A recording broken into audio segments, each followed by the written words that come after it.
बुलेटिनच्या सुरुवातीला आता एक मोठी बातमी ती म्हणजे लाडकी बहीण योजनेचे पैसे हे पात्र महिलांच्या खात्यात जमा होण्यास सुरुवात झालेली आहे। जुलै आणि ऑगस्ट महिन्याचा असा 3000 सन्मान निधी आपण डायरेक्ट डीबीटी केलेला आहे आणि जवळपास आतापर्यंत 1,60,00,000 महिलांना त्यांच्या खात्यावर 3000 इतका डीबीटी त्या ठिकाणी उपलब्ध करून दिलेला आहे।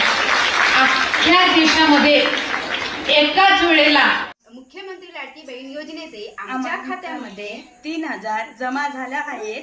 त्याबद्दल आम्ही महाराष्ट्र शासनाचे आभार मानतो आणि आनंदी आहोत। काही लोक म्हणतात तुम्हाला पैसे मिळणार नाही, खात्यामध्ये जाणार नाही, हे फक्त सरकारने चुनावी जुमला केलाय। परंतु तुम्हाला एकच सांगतो, हा तुमचा भाऊ या ठिकाणी तुम्हाला शब्द देतोय, तुमच्या खात्यात 2 महिन्याचे हप्ते जमा होणार म्हणजे होणार। आणि काही लोकांच्या मध्ये काही त्रुटी असतील, काही कमतरता असेल, त्यांनी काळजी करू नका। आपल्याला ही मुदत वाढवून दिली आहे, तुम्ही काळजी करू नका। हे 2 हप्ते आता मिळतील आणि जे मध्ये राहतील त्यांना 3 महिन्याचे हप्ते आपल्या खात्यात जमा होतील। त्यामुळे कुणाचं काही ऐकू नका, काळजी करू नका। हे देणारं सरकार आहे आणि पूर्णपणे यामध्ये आपण ही व्यवस्था केलेली आहे। मी प्रशासनाला धन्यवाद देतो।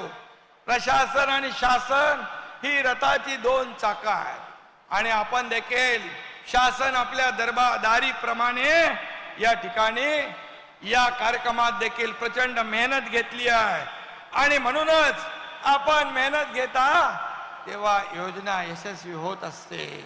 आणि म्हणून मी एवढंच सांगतो, आपण महिलांना दुर्गा म्हणतो, लक्ष्मी म्हणतो, सरस्वती म्हणतो, पण फक्त फोटो पूजा करून नाही भागणार, तर त्यांना मजबूत केलं पाहिजे, त्यांना ताकद दिली पाहिजे, त्यांना बळकट केलं पाहिजे, त्यांना स्वतःच्या पायावर उभं राहण्यासाठी या ठिकाणी शक्ती दिली पाहिजे। ते काम आपलं सरकार करतंय आणि म्हणूनच या ठिकाणी विरोधक घाबरले।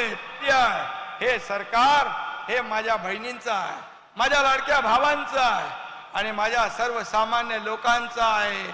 आणि म्हणूनच आमचा शब्द आहे की या ठिकाणी आपल्याला एवढंच मी सांगतो की जेवढ्या योजना आम्ही सुरू केलेल्या आहे, एकही योजना बंद पडणार नाही, कारण आपले आशीर्वाद या महायुती सरकारच्या पाठीशी आहेत आणि म्हणूनच ही योजना कायम राहील याची खात्री बाळगा।